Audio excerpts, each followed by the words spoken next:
గ్లాసుడైన చాలు నందిని పాలు, కడివిడైన నేమి కల్తీ పాలు. నందిని డైరీ. నమస్తే రమ్మ. నమస్తే జయ. కనుమ పండుగ శుభాకాంక్షలు అండి. కనుమ పండుగ శుభాకాంక్షలు జయ. సుమన్ టీవీ ప్రేక్షకులందరూ ముందు 2 రోజులు అద్భుతమైన పెద్ద పండుగ చక్కగా జరుపుకుని ఉంటారు. ఆఖరి రోజున కనుమ పండుగ నాడు గారెలు వండాలని చెప్తారు. అవును కదా. అవును.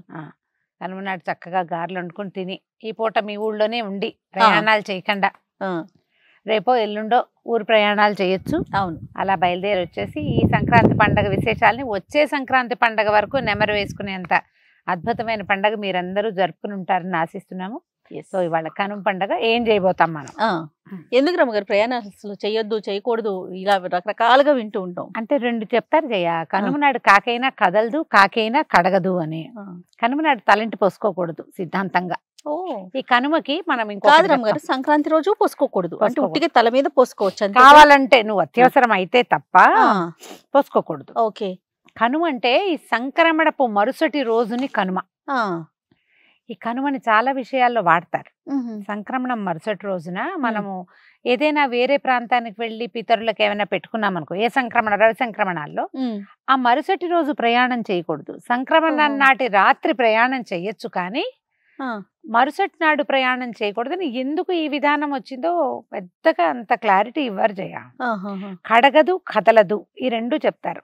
కాకైనా కడగదు అంటే ఇవాళ నెత్తి మీద నీళ్లు పోసుకోకూడదు, నెత్తి ఏ ఊరు వెళ్ళకూడదు, ప్రయాణం చేయకూడదు, ప్రయాణాలు మంచివి కాదని ఒక సిద్ధాంతంగా చెప్తారు. అందుకని ఏం చేస్తారు, చాలా మంది పండగ రోజు బయలుదేరుతారు. కనుమ నాడు కాకపోతే ముక్కనుమ నాడు పండగ మరుసటి రోజు. ఆ రోజుకైతే అప్పచ్చలు చేసినవన్నీ అయిపోతాయి. ఫ్రెష్ అప్పచ్చలు ఏమైనా చేసుకుని నిదానంగా బయలుదేరచ్చు. కనుమ నాడు చాలా చోట్ల ఏం కనపడుతుంది అంటే పశువుల పండుగ. కనుమ పశువుల పండుగ అంటే మనం ముందు ఏం చేసాము, ఇన్ని రోజులు మనకి ఎడ్లు ఆవులు ఇవి సేవ చేసి ఉంటాయి. మామూలుగా అయితే ఇది వరకు వ్యవసాయం అంతా ఎడ్ల వ్యవసాయం కదా. ఇప్పుడు వ్యవసాయపు ధోరణి ఏముంది, మనకి అంతా కోతక మెషిన్ వచ్చింది. అది వచ్చి ఆ రాకాసి మెషిన్ మన లోపలికి వెళ్ళి టకాటకా కోసేసి అప్పటికప్పుడు నూట్ చేసి మనుషులతో ఆటే పని లేకుండా అయిపోయే విధానంలోకి వచ్చాం. సులభం అయిపోయిందేమో కానీ మనుషుల మధ్య బంధాలు కానీ కదరమ్మ గారు ఒకరికొకరి స్నేహం కానీ ఇవన్నీ తగ్గిపోలే. ఎందుకంటే మిషనే చేస్తుంది, అక్కడ మనిషితో సంబంధమే లేదు, పని లేదు. మనుషుల అవసరం ఉంటుంది కానీ సామూహికమైన పని విధానం ఉండదు. కోత తర్వాత ఇదివరకు ఏం చేసేవాళ్ళు, ఒక రోజు కోత కట్టేత, తర్వాత నూర్పుళ్ళకు ఒక ఇది పొలి పెట్టటము, ఈ పొలియో పొలి అనే పాటలు, ఆ తర్వాత తూర్పార పట్టటము వడ్లని రోడ్ల మీద పోయటం, బోళ్ళంత వ్యవహారం ఉండేది. ఇప్పుడు ఏముంది, అదే కోసేసి అదే నూట్ చేస్తుంది కాసేపట్లో. ఈ పనులు ఒక లైన్ ప్రకారం అయ్యే పని, సామూహికంగా పని విధానము, ఎక్కువ మంది ప్రజలకి పని ఇచ్చే విధానము ఇప్పుడు ఒక్క రవ తగ్గిందేమో అనిపిస్తుంది. అయినా కూడా మనకి ఇదేం చేస్తామంటే ఈ ఎడ్లని వాటిని వ్యవసాయానికి విపరీతంగా వాడతారు. వస్తువు ఈ వడ్లని వాటిని ధాన్యాన్ని ఇంటికి చేర్చుకోవడానికి కూడా మనం బసవన్నలే వాడతాం. అవును.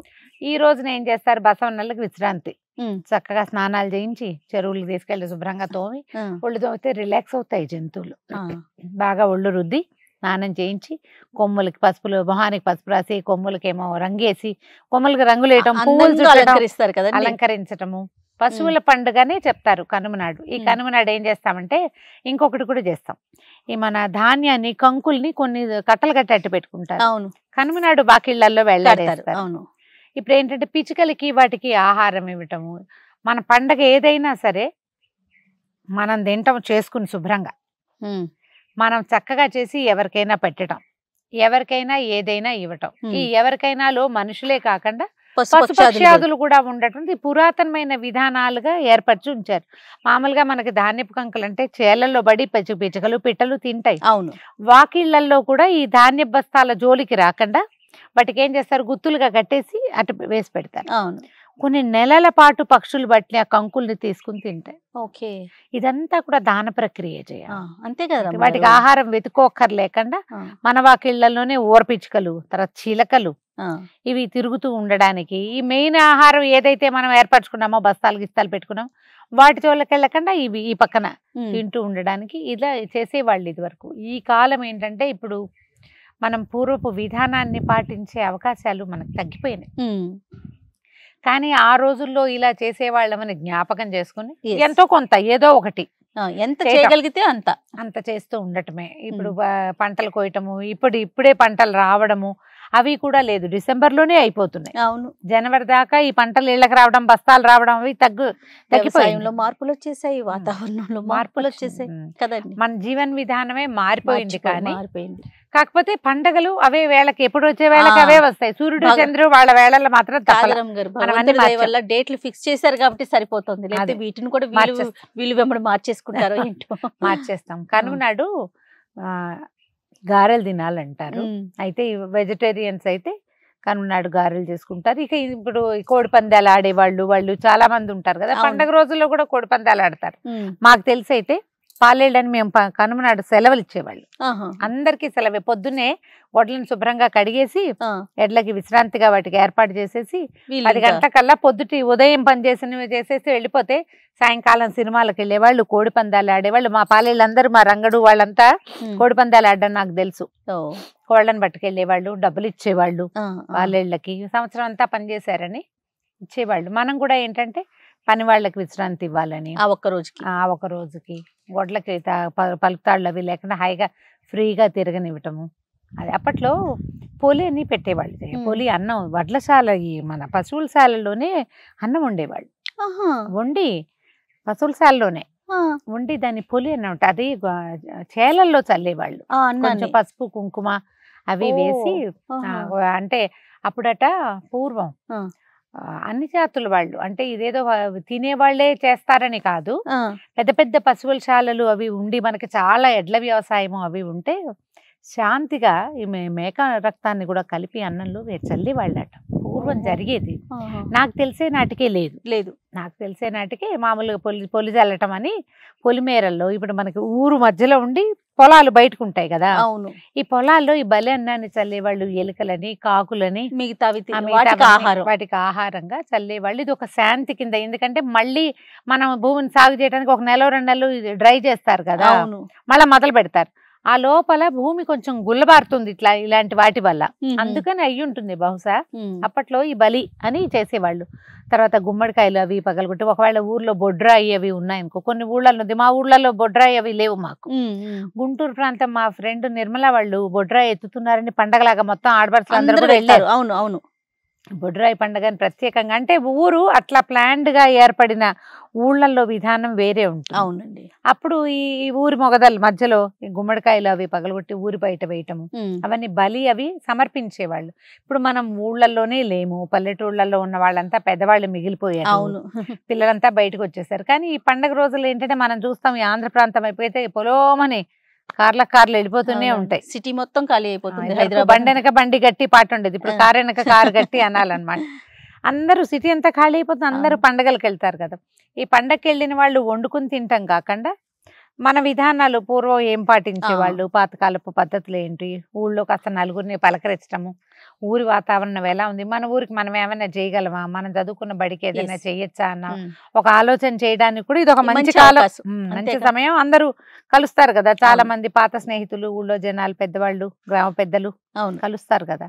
ఒక మంచి ఆలోచన, మంచి నిర్ణయం తీసుకునేందుకు ఇది ఒక మంచి కాలం, మంచి అంటే అవకాశంగా భావించాలి. అవునండి. కనుమనాడు కాలు కదపకూడదని ఒక శాస్త్రం ఉంది కాబట్టి కనుమనాటి ప్రయాణం అంత మంచిది కాదని చెప్తారు. సంక్రమణ నాడే బయలుదేరచ్చు, లేదా తెల్లవారంగానే ముక్కనుమ నాడు బయలుదేరటము. ఇప్పుడు ఎవరింట్లో అయినా సామాన్లు పెట్టుకుని మనం నిర్గమనం అని పెట్టుకుంటాము. అందరిళ్లలోనూ కనుమ పండగేగా, అంతేగా. ఊరెళ్ళే అవకాశం లేని వాళ్ళు మన ఇంట్లో ఉంటే మంది మనమే. ఈ పండగలు ఏంటంటే పర్వదినాలు ఇవి. నిజానికి ఇది మనం పండుగగా మనం ఏ పర్వదినాన్ని పండగ చెయ్యం. పర్వదినాలుగానే ఉంటాయి. కానీ ఈ పర్వదినం, ఈ ఉత్తరాయణ పర్వదినము, మనకి మకర సంక్రమణం పండుగగా చేసుకుంటాం. ఈ పండుగల్లో ఈ వాదులాటలు, కొట్లాటలు, గొడవలు, ఇలాంటి వాటికి నేనంటే నేను, తూతూ మేమే అంటాం, నువ్వంటే నేను, నేనంటే నువ్వు, ఇలాంటి ధోరణులలోకి వెళ్ళకుండా ఉంటే మనకి ఎక్కువ పర్వదినాలు ఉన్నాయి, ఎక్కువ పండగలు ఉన్నాయి. పండగ రోజుల్లో పొట్లాడుకోకూడదు అని ఒక రూల్ కనుక పెట్టుకుంటే 300 రోజులు గడిచిపోతాయి చక్కగా. అప్పుడు అన్ని రోజులు గొడవలు లేకుండా ఉండడం. ప్రశాంతమైన జీవితానికి ఈ పండగ చాలా అంటే చాలా అవసరం. అంతే రమ్మగారు. ఈ 3 రోజుల పండగ వీడియోల్ని మనం పూర్తి చేసేసాం. అలాగే ప్రేక్షకులందరూ కూడా ఈ 3 రోజుల పెద్ద పండుగని చక్కగా సుసంపన్నం చేసుకోండి. స్నేహితులతో చక్కగా కలవటం, బంధుమిత్రులందరినీ పాత రోజుల్లో ఎవరెవరిని వదిలేసామో వాళ్ళందరినీ కలుపుకునేందుకు ఇది ఒక సదవకాశంగా భావించటము, దేవాలయ దర్శనం చేయటము, మన ఊళ్ళో ఉన్న గుళ్ళు చూసుకోవటము, స్నేహితుల్ని కలవటం, పెద్దవాళ్ళ ఆశీర్వాదాలు తీసుకోవటము, మన ప్రాంతంలో ఎలాంటి సంస్కృతి సాంప్రదాయాలని పాటిస్తారో వాటిని సజావుగా నిర్వర్తించడానికి ఒక ప్రయత్నం చేయటం. ఈ ఏడాది కుదరలేదు, సరిగ్గా చేయలేకపోయాం, ఏం పర్వాలేదు, వచ్చే సంవత్సరం వస్తుంది, అంతే కదా, వచ్చే సంవత్సరం అయినా చేయాలి సరిగ్గా అని ఒక గట్టి నిర్ణయం తీసుకుని పండగని పూర్తి చేసుకుందాం. రైట్. ఆగండి రమ్మగారు, పండగ ఓకే. అవును రమ్మగారు, మీరు అన్నట్టుగా దేవాలయ దర్శనం. కానీ మనకి ఈసారి దేవాలయంలోనే సంక్రాంతి గురించి మాట్లాడుకునే అవకాశం కల్పించారు మనకి ధర్మపురి క్షేత్రంలో. మనం ఇప్పుడు కూర్చొని ప్రతిదీ కూడా సంక్రాంతికి సంబంధించిన ప్రతి విషయాన్ని మేము దీప్తిశ్రీ నగర్లో ఉన్నటువంటి ధర్మపురి క్షేత్రంలో కూర్చొని మాట్లాడుతూ ఉన్నాం నేను రమ్మగారు. సో మాకు ఈ అవకాశం ఇచ్చినందుకు సత్యవనమ్మ గారు కూడా ఇంకొకసారి సంక్రాంతి పండుగ శుభాకాంక్షలు చెప్తూ అనేక కృతజ్ఞతలు.